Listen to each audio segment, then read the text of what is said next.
JX news Chhattisgarh में आपका स्वागत है। चलिए बढ़ते हैं खबरों की ओर। जिले के तीनों विधानसभा प्रत्याशियों ने रैली निकालकर नामांकन पत्र किया दाखिल।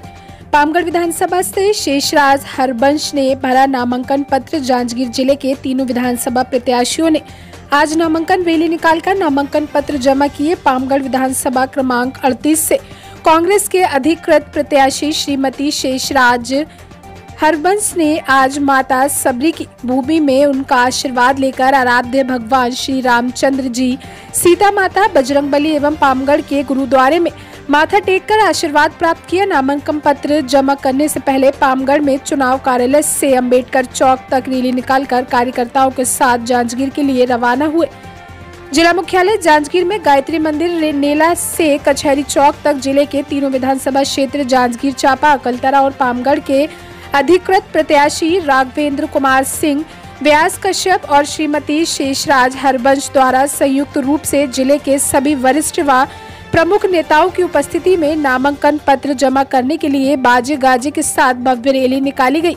रैली पश्चात कलेक्ट्रेट पहुंचकर तीनों प्रत्याशी नामांकन पत्र जमा किया। कलेक्ट्रेट कार्यालय में पामगढ़ विधानसभा क्षेत्र क्रमांक 38 से विधानसभा चुनाव 2023 के लिए श्रीमती शेषराज हरबंश ने नामांकन पत्र दाखिल किया।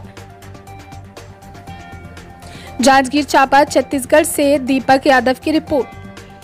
देखिए, हम लोग तो जैसी टिकट अनाउंस हुई थी उसके बाद से ही प्रचार में लग गए हैं। उसके पहले पार्टी का प्रचार तो हम लोग कर ही रहे थे, लेकिन एक चेहरे सामने आने के बाद प्रचार और तेजी से बढ़ जाता है।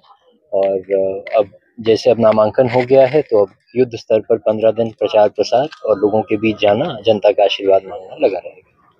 देखिए, लगभग पिछली बार काफी चीजें घोषणा पत्र में आ गई थी और अभी घोषणा पत्र जो आने वाला है और कई घोषणाएं हो चुकी हैं और डिटेल्स भी आएंगी। तो घोषणा पत्र आप समझें, कांग्रेस हमेशा लोगों से पूछकर ही बनाती है, तो जैसी लोगों की मांग वैसा हमारा घोषणा पत्र। कौन से मुद्दे को लेकर आप जनता के बीच जा रही है, जनता आपकी भरोसा करेगी? 5 साल जो कांग्रेस सरकार ने कार्य किया है, हर घर हर वर्ग ने उसका लाभ लिया है। वो जनता इस चीज़ को याद रख रही कि फिर से हम कांग्रेस की सरकार को लाएंगे तो फिर से हमको लाभ मिलेगा। दूसरी सबसे बड़ी बात है, छत्तीसगढ़ किसानों का गढ़ है और भूपेश बघेल जी ने शक्ति में उस दिन अपना उन्होंने ऐलान कर दिया है कि हमारी सरकार आती है तो फिर से कर्जा माफ़ करेंगे।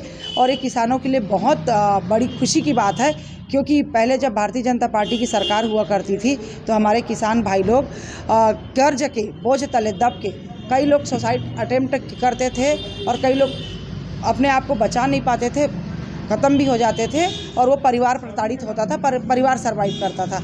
लेकिन जब से कांग्रेस की सरकार आई है, इन 5 सालों में कम से कम ये समस्या तो ख़त्म हो गया है, क्योंकि सरकार ने सबसे पहले उन्हीं के लिए कार्य किया है और हर ज़रूरत के समय में जो किस्त में बोनस आता है उनके खाते में, वो हर ज़रूरत के टाइम पे आता है। तो जनता को किसी और के सामने हाथ फैलाने की ज़रूरत नहीं पड़ती है, किसी और का मुंह देखने की ज़रूरत नहीं पड़ती। ये बहुत बड़ा एक प्लस पॉइंट है और आज भी यही मुद्दा जनता के बीच में हम लेके जाते हैं कि किसान फिर से कर्जा माफ़ करेगा, फिर से आपका और प्रति एकड़ 20 क्विंटल धान इस बार किसान खरीदेंगे। बर्मन जी का विरोध कोई आपको नुकसान पहुँचा सकता है? अब देखिए, मैं ऐसा तो नहीं कह सकती नुकसान पहुंचा सकता है वाली बात, वो उनको जो उचित लगा उन्होंने किया और हम अपनी तैयारी में जुट गए हैं, अपना काम कर रहे हैं।